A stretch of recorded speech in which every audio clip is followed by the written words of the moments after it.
Good morning friends. આજે તારીખ 2/1/2026ના રોજ ધ ટાઈમ્સ ઓફ ઇન્ડિયામાં સૌથી પહેલાં એક સમાચાર આવેલા. Bangladesh Hindu businessman hacked set on fire on new years એવ. એટલે કે બાંગ્લાદેશમાં એક હિન્દુ વેપારી છે જેને નવા વર્ષની પૂર્વ સંધ્યાએ આગ ચાંપી અને એને મૃત્યુ પામવામાં આવ્યું છે.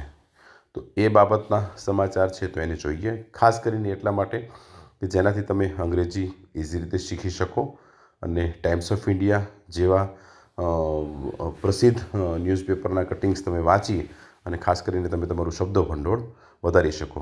ઢાકા એટલા માટે લખેલું છે સૌથી પહેલાં કારણ કે જ્યાંના જે કોઈ સ્થાનના સમાચાર હોય એને પહેલાં પ્રસારિત કરવા માટે પહેલાં સિટીનું નામ લખાશે Dhaka. એમિડ continues sporadic attacks on minorities, a businessman has become the latest victim of brutal assault. Victim of brutal assault ને હાઇલાઇટ એટલા માટે કરવામાં આવ્યું છે કે આ શબ્દો તમારા માટે જાણીતો બને તો વધારે સારું. વિક્ટિમ એટલે કે ભોગ બનનાર, બ્રુટલ એટલે તો ખાસ ભયંકર, એસોલ્ટ એટલે કે હુમલો, ભયંકર હુમલો in Damudya in Bangladesh, Shariatpur district. Khokon Chandradas. આ ખોકોન ચંદ્રદાસ 50 વર્ષના જે છે એની ઉપર આ હુમલો કરવામાં આવ્યો.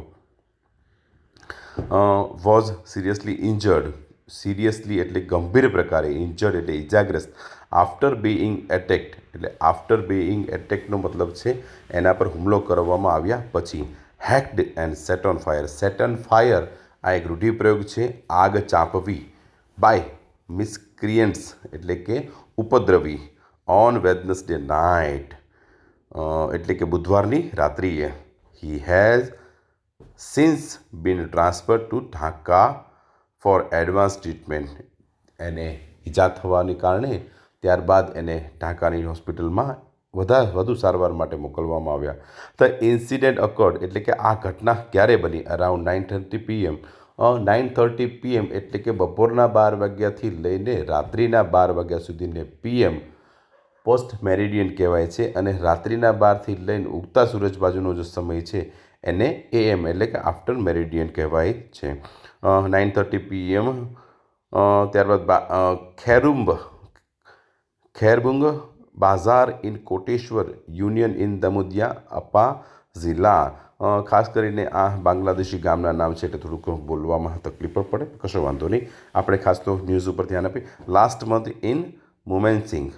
આ છેલ્લા મહિનાની ઘટના છે. દીપુચંદ્ર દાસ પુઅર લેબરર એટલે લેબર એટલે કે મજૂર. Was set on fire and his body hanged. એને પહેલાં આગ ચાંપવામાં આવી એન્ડ હિઝ બોડી હેંગ્ડ એટલે કે તેના શરીરને લટકાવવામાં આવ્યું from a tree by a mob. Mob એટલા માટે શબ્દ હાઇલાઇટ કરવામાં આવ્યો છે કે મોબ એટલે કે ટોળું, પણ ટોળું એટલે કે હિંસક.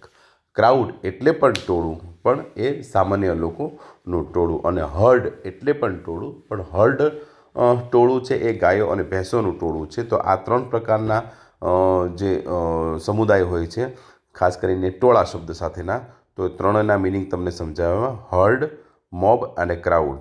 Four allegedly blasphemy and Bajendra Biswas factory security guard. આ ફેક્ટરી સિક્યુરિટી ગાર્ડની વાત છે. શોટ ડેડ એટલે કે એને મારવામાં આવ્યો બાય હિઝ કલીગ્સ એના સહકર્મી દ્વારા. While 8 Hindu house were set ablaze. જ્યારે 8 હિન્દુ ઘરોને સળગાવવામાં આવ્યા. After locking doors by arsonist in different parts of the country. એટલે કે બાંગ્લાદેશના અલગ અલગ વિસ્તારોમાં ઘરને બંધ કરીને સળગાવવામાં. Khokon has a medicine shop. Khokon જે હતો એને એક દવાની દુકાન હતી એન્ડ મોબાઈલ બેન્કિંગ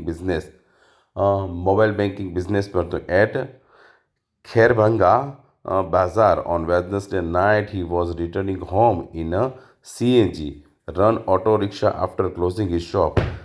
ત્યારે કેરિંગ હિઝ ડેઝ અર્નિંગ. જ્યારે કેરિંગ હિઝ ડેઝ અર્નિંગ એટલે આખા દિવસની એનું જે મહેનતાણું હતું એ બધું વકરો હતો એને.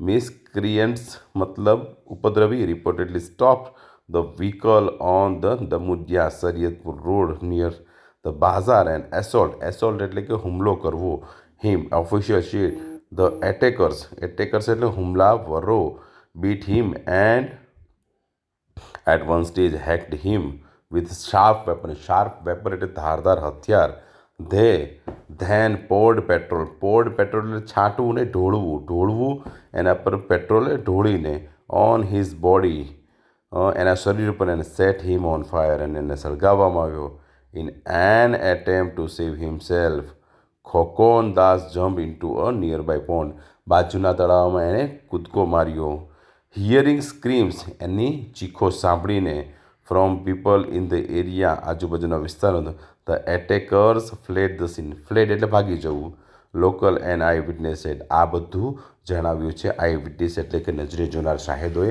આ મિત્રો આમાંથી કેટલાક શબ્દો જે હાઇલાઇટ કરેલા છે એને આપ પોતાની રીતે પણ જોઈ શકો છો મેં અહીંયા બધાના જ સમાનાર્થી અને એના ખાસ તો એના જે ભાષાંતર આપેલા છે આપને બધાને પણ આ પીએસઆઈની પરીક્ષામાં અંગ્રેજી વિષય ખાસ કરીને પેપર 2માં ખૂબ જ્વલંત સફળતા મળે એ આશા સાથે નમસ્તે ગુડ મોર્નિંગ નવા વર્ષના બધાને શુભકામના